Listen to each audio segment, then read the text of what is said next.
Welcome to Breathe to Heal. I've got my good friend Steph Queen with me today. Thank you for joining me. Steph's been through um, a fair few challenges, but she's overcome them and she has an amazing, inspiring story that I think is going to touch many of you. I'm quite excited to bring Steph's story to what we do. It really is profound of what you've been through to where you are now.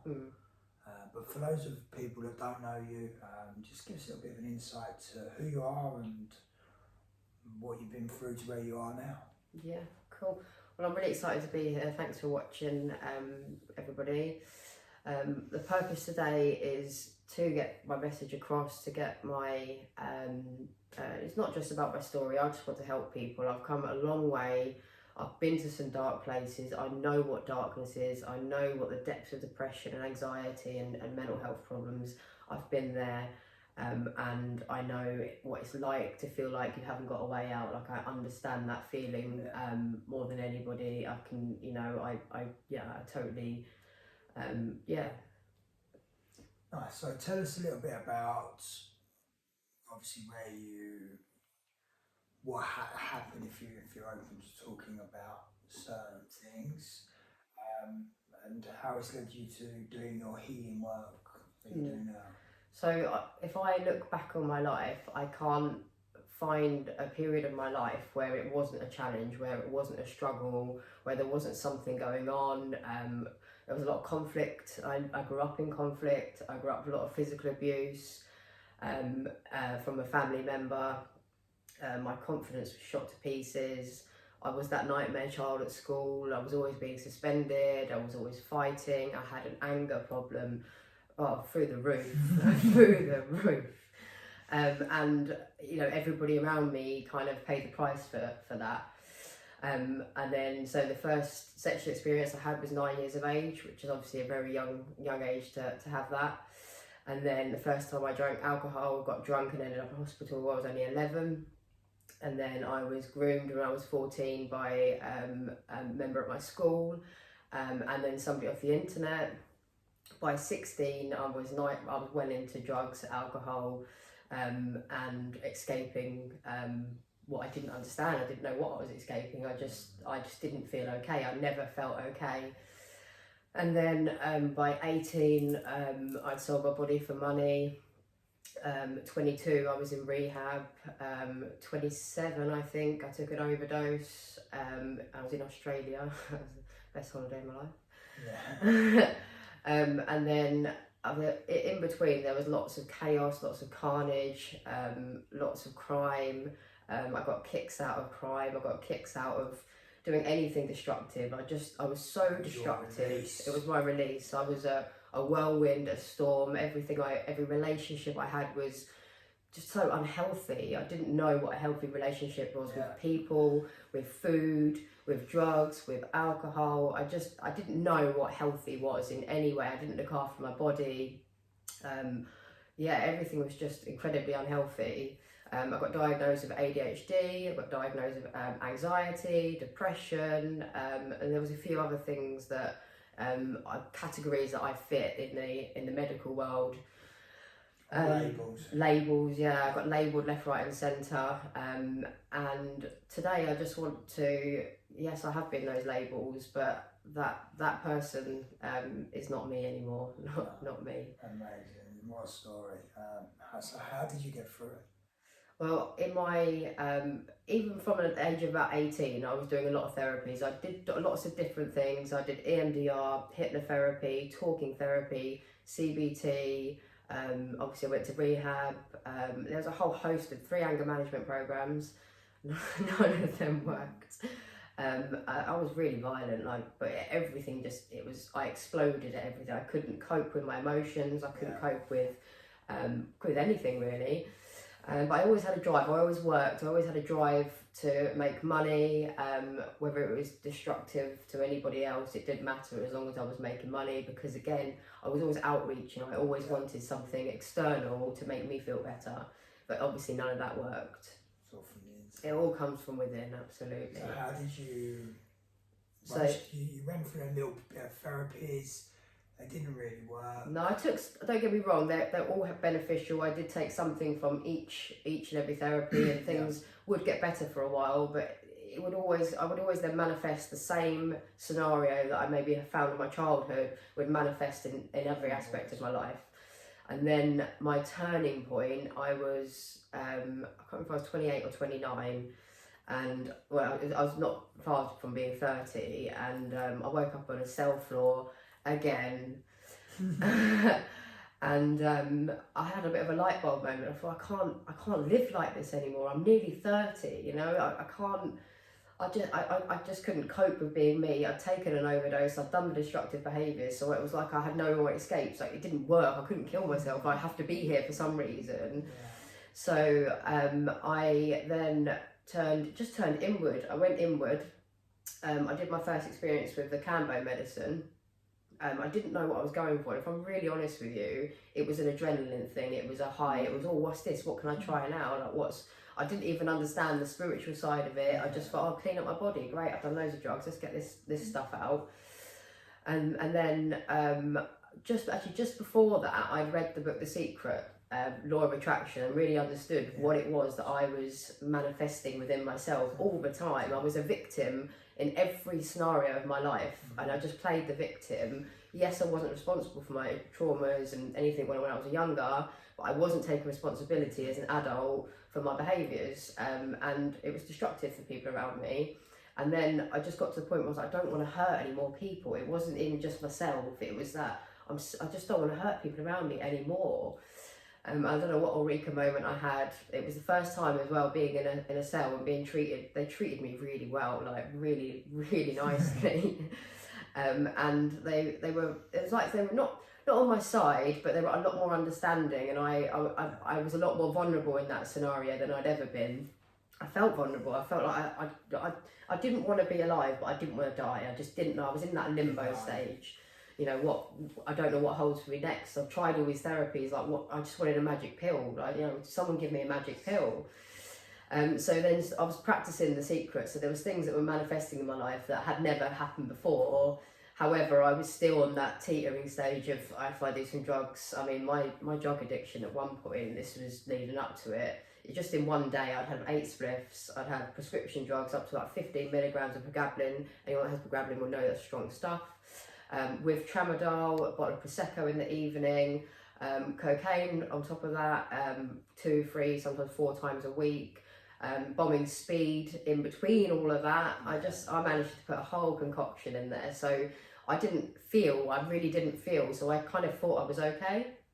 So then after I did Cambo, I had to be a bit clean for Cambo, which I honestly didn't do, and you know, don't do that, get clean before you do Cambo. And then it sparked something in me. This, like, I don't know if it was we call it an awakening. I had a spiritual awakening. I started to see that only I could change things. It was only me that could make a difference here. I couldn't keep blaming everybody. It wasn't working. Like, it was the definition of insanity, doing the same thing over and over and expecting a different result, and it just wasn't happening. So I then booked a retreat in Europe over Christmas, and I had to be clean for 2 weeks. And I don't know if it was the willpower that I wanted so badly to be well again, that the medicine worked so well with me. For the first time since I was a teenager, had I been clean, like genuinely clean, and it wasn't comfortable, don't get me wrong. It wasn't my finest hour, but not just giving up the drugs when you come to do these retreats, it's the sugar and cleaning up your body. So we all try and escape through caffeine, sex, drugs, material things, TV. It's like, it was all these things I had to take away. So the whole notion, I didn't understand it at the time, but it was just to sit with myself and just be, which was a scary, scary place to be. Which a lot of people understand. It is a scary place to be, but I didn't know myself, I didn't know who I was, I just didn't know me. So yeah, sitting in that place for a couple of weeks, but I knew that what was getting me through is it's only a couple of weeks and I can go back to doing all of those drugs and whatever I want to do after. I wasn't thinking that far ahead, because it was too painful to think that I'd never drink again, and I'd never do it, and I'd never party again, and that's a daunting feeling. And of course, especially when that's been your life or so. I was a wine consultant for 4 or 5 years. Like, we just drank. That was the lifestyle. So so realizing that that this, I didn't realize it was going to be such a lifestyle change, and I'd get so much from it. So I went and did an ayahuasca retreat. And it changed everything in me. Like, it showed it. The thing with medicine is it shows you things. It doesn't do the work for you. It won't change you. It isn't the magic pill. You've got to do the work. But I was ready. I was at this point. I was so ready for this work. I was so ready for a new life that it wasn't going to faze me. I was just ready for it. That's the thing. It's that willpower. It's that belief in yourself of, I cannot go any further. Yeah. I had it exactly the same with me when I was going through my dark stages after my accidents. So I totally understand and resonate with that. But it's that inner power, and it all comes from within. That inner strength of finding and digging deep within yourself, within the mind, within the body. I can do this. Absolutely. And it was, again, looking in the mirror, really looking in the mirror, not just looking within and going inside. And like I say, it wasn't the magic pill, but it showed me, it highlighted to me all my behaviours, my destructive behaviours every time I was reaching out for something, and all of the ways I'd treated people or been treated. And it highlighted so much to me. So this was 2019, December 2019, and since then I've not had a drink, I've not done any drugs, I gave up meat, and I just cleaned up my body. Like, everything is a lot cleaner. I'm the most pure I think I've ever been. In regards to relationships, I haven't really indulged, I haven't really gone into that side of things, because when you're doing your inner work, a lot of the time you've got to be on your own. It can be really ugly and it can be really tough. Inner healing is a process, but it's so worth it. Oh, it absolutely. So to be here worth now. Every minute. Yeah. It doesn't. Sometimes it doesn't feel like that at the time. And also, it can be as easy or as hard as you choose. Absolutely, and that's another message that I've had along this journey. I was making everything so difficult for myself. I was putting the challenges in the way. I was creating You create stories, you create barriers, you create more challenges, because you're so used to being in an old paradigm and victim mode that you just carry on doing it. Yeah. Like, get out of your own way. Like, I'm coming through. Yeah, absolutely. And anything is possible, and if you just start filling yourself with pure love. That was my message. Unconditional love. Unconditional love. Literally just looking after yourself, and you love yourself no matter what you've been through. No matter whatever it is, the past is gone. It's just a story. It's actually just a story. Exactly. And there's never should never be no judgment on yourself either. No. And each of those challenges have brought me to where I am today. I needed to go through those things. I needed to heal those things, so then I can go and help other people. And that's now my journey. Is just, I don't regret any of it. It doesn't make me sad anymore. It's now part of your story. Yeah, it's just a story. Now it doesn't hold you back. Now it actually gives you strength, and it's empowers you, and it's impacting your life in every aspect. My whole life has opened up since. I've never known an inner peace. I never knew what self-love was until now, until this journey. And it's I was quite arrogant at times, and I thought I loved myself, and I didn't realise it wasn't true love. It was aesthetic. It was surface stuff. But I can honestly say to my core now, I have a genuine love for myself. I get up every day. I'm happy when I get up. I'm happy just to be happy. I'm happy without anything. I don't need anything to make me happy. My vibration is 90% of the time is up here, so I just, It's about responding, not reacting. Yeah, and again, I'm more in an observation state. I was always in a reactive state. Whenever you're in reactive, you can't cope with it. You can't deal with anything. So taking that step back and observing is now, I observe everything, So tell us a little bit about your healing journey now. So you've been through all of that. You're now doing amazing healing work, which I've just had, by the way. That's a beautiful cupping. So tell us a little bit about what you're doing and how you're helping people now from your own challenges and experiences. Like, you've got a beautiful gift, and it's now shining. But tell the people a little bit about what you do. So after doing, so I've done a lot of meditation. That was one of the biggest keys to my recovery. Meditate. It literally took me. Absolutely, you can go so far with meditation, and you can get so many answers. All the answers come from within. So I think one of the first things I did was Reiki, so that I could do everything. Was like, I wanted to heal myself, so the more healing that I could bring in. So initially it wasn't about other people, but I knew that ultimately I'd want to help people. Yeah. So I've done my Reiki level 1 and 2, nearly a practitioner there. I did a cupping course, which is not only a physical level, it deals with the emotional things and relief blockages, and there's a big spiritual part of cupping as well. So cupping, I'm on the shamanic wheel, which is where we heal ourselves from top to bottom really, and then learn how to help others. There's a lot of mirror work with that, a lot of inner child work, a lot of shadow work, and I'm deep in the midst of that at the moment. So I'm learning illuminations, aura healing, chakra healing, and I've also done a course as a yoga teacher, which I've nearly completed, doing restorative yoga too.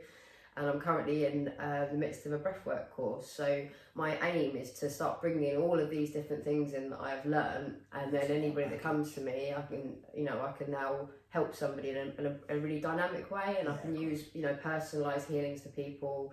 And then it's also based on my experiences. Like, I know what it feels like to be in a dark place, so I can definitely relate to those moments. But I also know how to get myself out of those moments, and I just want to show people how to get yourself out of it, how you can work with yourself, and it can all be done from within. We don't need anything else other than just ourselves, our breath. I mean, breath work to me has been one of the biggest game changers, because medicine isn't for everybody, and there's lots of things that we all have to take a different. Some of us take a different journey, but breath work is something that we can all use. Breath heals everything, and I can't rate it enough, and I can't rate Joby enough. By the way, he's absolutely fantastic. I've done healings with Joby, and again, it was just phenomenal. The releases you get, the feelings after, just all from breathing. It's incredible what comes from it. Transformative, yeah. Literally transformed my life. I found the cure for anxiety, depression, stress. I found it. And I don't know about you, but I don't suffer with any of those anymore. I found it for myself. So if it works for me, it works for it works for everybody. We've all got a breath, and we've all got breath for a reason, and we've all got breath. So, so tell us a little bit. What's your message for humanity? People who might have known you before. What's your message for the world right now? What's your intention? I want to express that no matter how dark life might feel or be, how much you're struggling, how dark, whatever dark place you're in, I promise you there's a way out. Unfortunately, you're not going to like the sound of it, but it's actually going in. Going out, you have to go in. And understanding that the journey is an inward journey, and everybody can heal. There isn't a single person out there that can't heal. You can heal from anything. Nice little message. Well, thank you for joining me. It's been an absolute pleasure, guys. I hope you got inspired a little bit from the story. As Steph was saying, no matter what you have or are going through, there is a way out. And if there's anything we can do, how can people get hold of you?